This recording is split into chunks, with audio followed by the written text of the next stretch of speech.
Hi everyone. So today I want to share with you a bit about my trip to Thailand last year.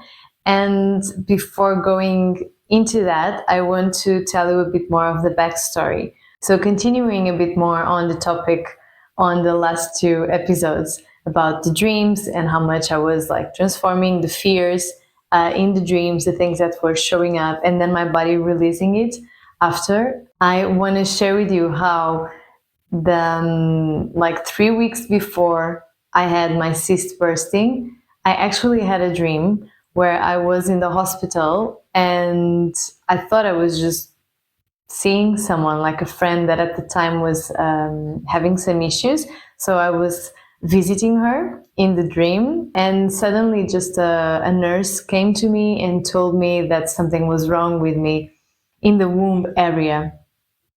Like something was there. I was sick. And at that time, I said, I remember saying in the dream that didn't make any sense. It wasn't me. I was just there to see a friend, that she was the one having issues in that area. So it was like during the dream, I was like rationalizing it already. And when I woke up, I just thought, yeah, it was just, me thinking about my friend that was going through that hard time, and I didn't really think much more about it. So after 3 weeks, when that happened to me, it was quite funny because just when I was at the hospital in those MRI machines, like big machines, so they could see my whole body and see what was going on. After I did the exam and after the doctor talked to me, when the nurse was taking me out of there and was preparing me for surgery, supposedly I was going straight to surgery at that time. When like she was taking me and I was in shock and I was like so worried, it was so weird. There was a glimpse when she was like looking at me and taking me, and I just had that moment of that dream coming that I haven't really thought about it anymore. And it came to me and I was like, oh, damn. It just came like, oh, wow, I dreamed about this. Like I could fit perfectly one thing in the other. Like it was like, oh, damn, I had a dream of this. So after this dream of me being in the hospital and before me actually getting to the hospital, these like 3 weeks in between, during that time I had this really cathartic dream that I spoke about before, about me being in Bangkok. And it was like such an emotional dream. Like I never had a dream like that before, and it was so emotional and so vivid and so strong. I woke up and I was like, oh my god, was I really crying while I was sleeping? Because in my dream I just bursted in tears, like so much. It was such a strong, it was so weird. In that dream, I asked where I was. I was seeing like this beautiful view and I started crying because of that. So it was like a positive thing. It's so interesting because I asked where I was and I heard Bangkok. So it was like, I had like this voice telling me I was in Bangkok. And then when I woke up, it's like Bangkok.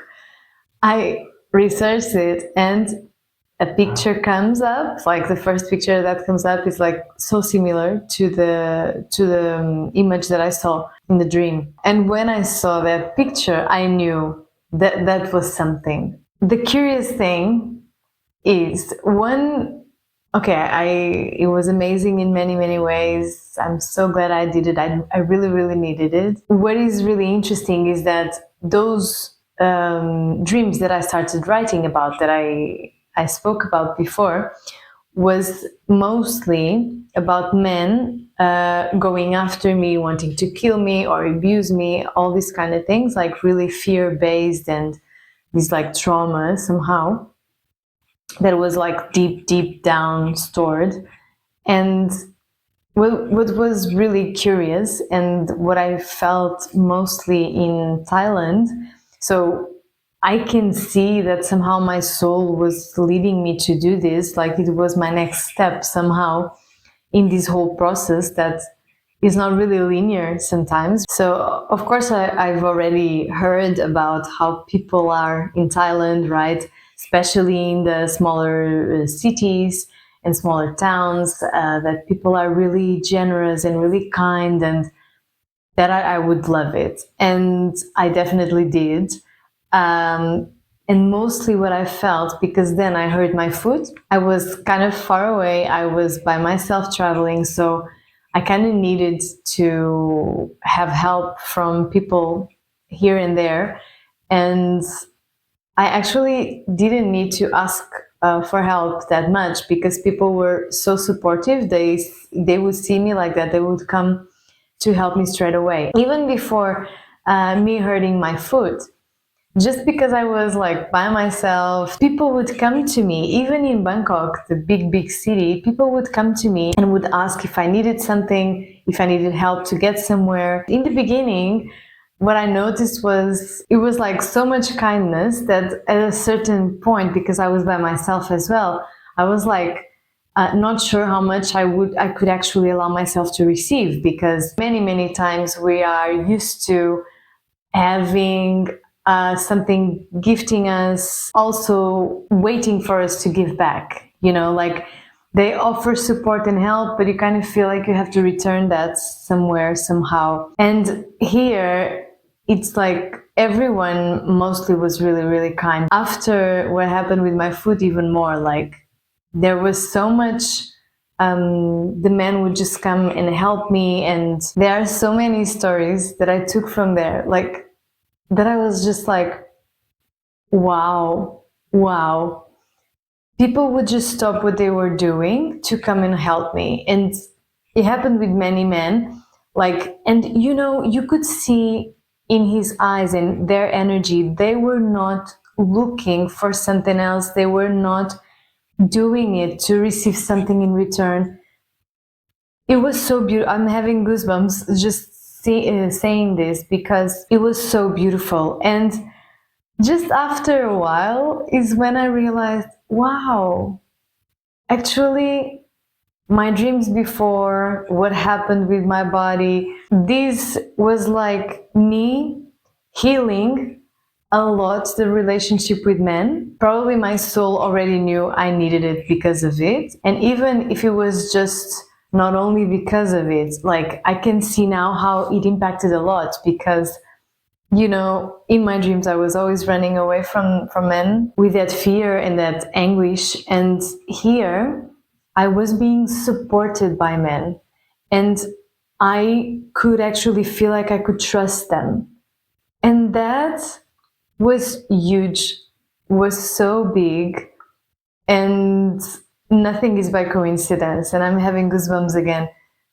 How much it's like it's not that you can say to someone, oh, go to Bangkok or go to Thailand because you're going to heal your relationship with men.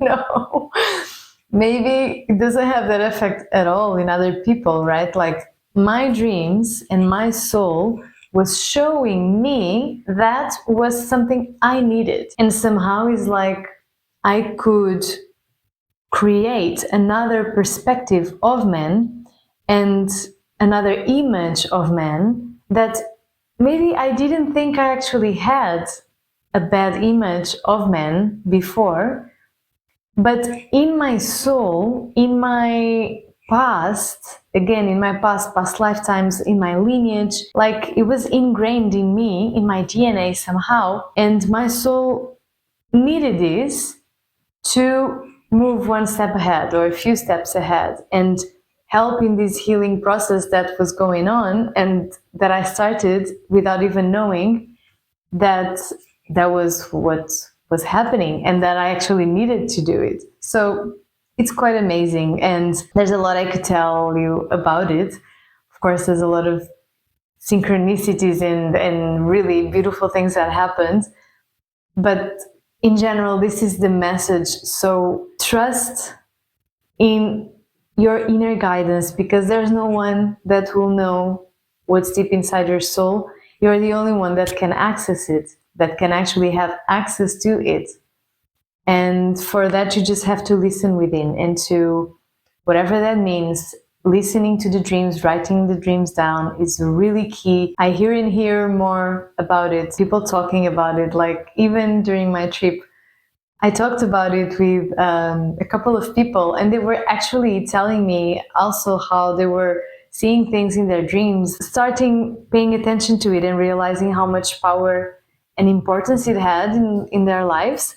So I think we don't talk about these things enough. And I wasn't really paying attention to it at all before, and how much it has brought so many shifts into my life. I really want to encourage you, if you feel like there's something here for you, just allow yourself to be curious and try it, without any attachment to the outcome whatsoever. Because sometimes we do it because we are waiting for an outcome. And, just do it because you think it might bring something positive, and negative it won't be. So just really listen and get into contact with that inner part of you, inner guidance of you, your soul, because it's where the key information for ourselves and our lives moving forward is. No one has the answers of our lives. We are the ones who have them, and they are inside of us, but we have to access them somehow. And these are ways that can actually support us doing that. So that's it. That's what I wanted to tell you today. I hope you try it out for yourself, and have fun with it, and see how much lighter you feel, how much lightness brings into your world, and how much more connected to yourself you feel. Because what I can see is how much we run away from what's hidden inside because we think it's bad. And instead of embracing all of us and all of our history and all of our whatever it is that is in our souls mark somehow that we don't see, and we don't understand, we don't want it, we want to suppress it. It's there for a reason. And once we unpack it, it's much easier and faster to move forward. So just do it, just do it for once, and it will be good. It'll be really good and rewarding. I think that's really key. So thank you so much, and I will see you in the next one. Thank you.